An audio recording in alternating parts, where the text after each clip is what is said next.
সৌদ অসম গোৰ্খা ছাত্ৰ সন্থা চৰাইদেউ জিলা সমিতিৰ উদ্যোগত আৰু চৰাইপুং আঞ্চলিকৰ সহযোগত অনুষ্ঠিত হ'বলগীয়া তিহাৰ বিদায় সমাৰোহ লাইখুটা স্থাপন। অসমৰ থলুৱা জনগোষ্ঠীৰ ভিতৰত গোৰ্খা জনগোষ্ঠী হ'ল এক অন্যতম জনগোষ্ঠী। এই জনগোষ্ঠীৰ প্ৰধান উৎসৱ হয় তিহাৰ। অসমৰ বিভিন্ন প্ৰান্তত গোৰ্খাসকলে তিহাৰ সন্মিলন আয়োজন কৰা দেখা যায়। এইবাৰ চৰাইদেউ জিলাৰ গোৰ্খাসকলো পিছ পৰি থকা নাই। গোৰ্খা ছাত্ৰ সন্থা চৰাইদেউ জিলা সমিতিৰ উদ্যোগত আৰু চৰাইপুং আঞ্চলিকৰ আতিথ্যত অহা 1 ডিচেম্বৰ দেওবাৰে জনগোষ্ঠীয় তিহাৰ বিদায় সমাৰোহ অনুষ্ঠান আয়োজন কৰা হ'ব। উক্ত অনুষ্ঠানৰ লাইখুটা স্থাপন কৰাৰ লগতে এই অনুষ্ঠানত বিভিন্ন জাতি, জনগোষ্ঠী, ভাষা, বৰ্ণ নিৰ্বিশেষে সকলোৱে সহায় সহযোগ আৰু সুদিহা পৰামৰ্শ আগবঢ়াই অনুষ্ঠানটো সফল কৰি তুলিবলৈ আহ্বান জনায় চৰাইদেউ জিলা গোৰ্খা ছাত্ৰ সন্থাৰ সভাপতি অশোক লামাই। চৰাইপুঙৰ পৰা আমাৰ সাংবাদিক ৰাজেশ লিম্বুৰ ৰিপৰ্ট, টাইম 60 অসম।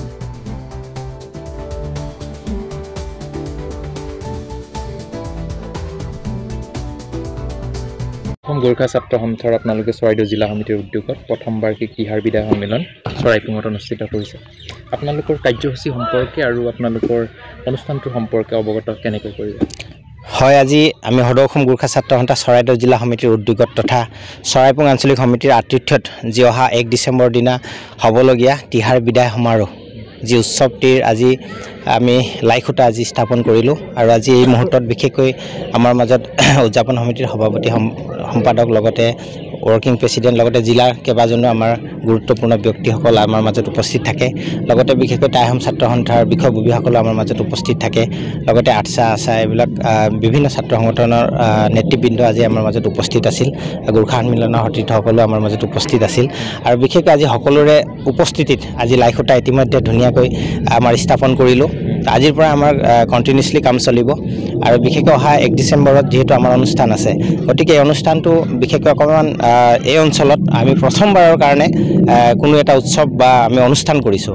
গতিকে এই অনুষ্ঠানটো যাতে নিয়াৰিকৈ হয় আৰু খুব ধুনীয়াকৈ ধুনীয়াকৈ অনুষ্ঠানটো আমি যাতে কৰিব পাৰোঁ, তাৰ কাৰণে আমি যথোপনাস্তি আমি চেষ্টা কৰি আছোঁ।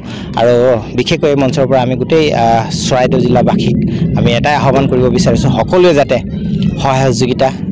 আমাক সহায় সহযোগিতা আগবঢ়ায়, লগতে তেখেতলোকৰ প্ৰত্যেকটো দিশতে আমাক যাতে তেখেতলোকে হেল্প কৰে, তাৰ বাবে বিশেষকৈ আমি এই মঞ্চৰ পৰা আহ্বান জনাইছোঁ। মাজত মাত্ৰ 3টা দিন, তাৰপিছত আপোনালোকৰ কাৰ্যসূচী অনুষ্ঠিত হ'ব। এই মুহূৰ্তলৈকে আপোনালোকৰ কাম কাজ কেনেধৰণে আগবাঢ়িছে?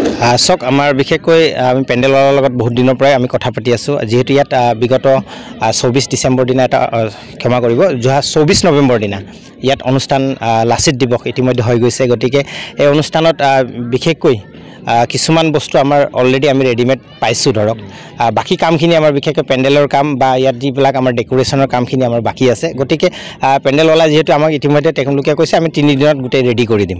গতিকে পেণ্ডেলৱালাৰ যিখিনি কাম অলৰেডি 3 দিনত আমাৰ তেওঁলোকে 30 তাৰিখলৈকে তেওঁলোকে ৰেডি কৰি দি দিব। আৰু বাকী যি আমাৰ আনুষংগিক কাম, যিবিলাক আমাৰ অতিথিক নিমন্ত্ৰণ দিয়াৰ পৰা লৈ যি অৰ্থ সংগ্ৰহৰ কাম বা বিভিন্ন অনুষ্ঠান প্ৰতিষ্ঠানক নিমন্ত্ৰণ জনোৱা, বিভিন্ন সাংস্কৃতিক দলসমূহ আমন্ত্ৰণ জনোৱা, লগতে আমাৰ যি সাংস্কৃতিক অনুষ্ঠানৰ যিবিলাক কাৰ্যসূচীবিলাক আছে, সেইবিলাক বিশেষকৈ প্ৰতিযোগিতাসমূহ আছে, আমাৰ সৃষ্টিশীল নৃত্য প্ৰতিযোগিতা আছে। গতিকে এইবিলাক অনুষ্ঠানৰ কাৰণে সকলোকে যিহেতু আমাৰ চিঠি পত্ৰ দিয়া, নিমন্ত্ৰণ জনোৱা বা বিভিন্ন প্ৰত্যেকটো দিশতে ইতিমধ্যে কাম কাজ প্ৰায় আমাৰ 70% আমি ইতিমধ্যে কমপ্লিট কৰিছোঁ।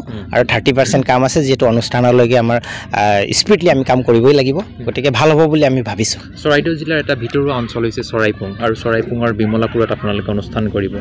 আৰু সীমামূৰীয়া অঞ্চল, এই অঞ্চলটোত আপোনালোকে জনসমাগম কিমান হোৱাৰ সম্ভাৱনা কৰিছে? হয়, বিশেষকৈ চৰাইপুং বা বিমলাপুৰ অঞ্চল বুলি ক'লে এইটো বিশেষকৈ আমাৰ অৰুণাচলৰ লগত আমাৰ গাতে লাগি থকা এই অঞ্চলটো। গতিকে ইয়াত বিশেষকৈ আমাৰ এইখিনি ঠাইত বহুতো আমাৰ নানান সমস্যা আছে। গতিকে আমাৰ এটা উদ্দেশ্য আছিল যে এই ঠাইত আমাৰ অনুষ্ঠান কৰাটো, যিহেতু আমাৰ যি সীমামূৰীয়া অঞ্চল বুলি ক'লে আমাৰ মাটিৰ সীমা সমস্যাসমূহ বহুত আছে।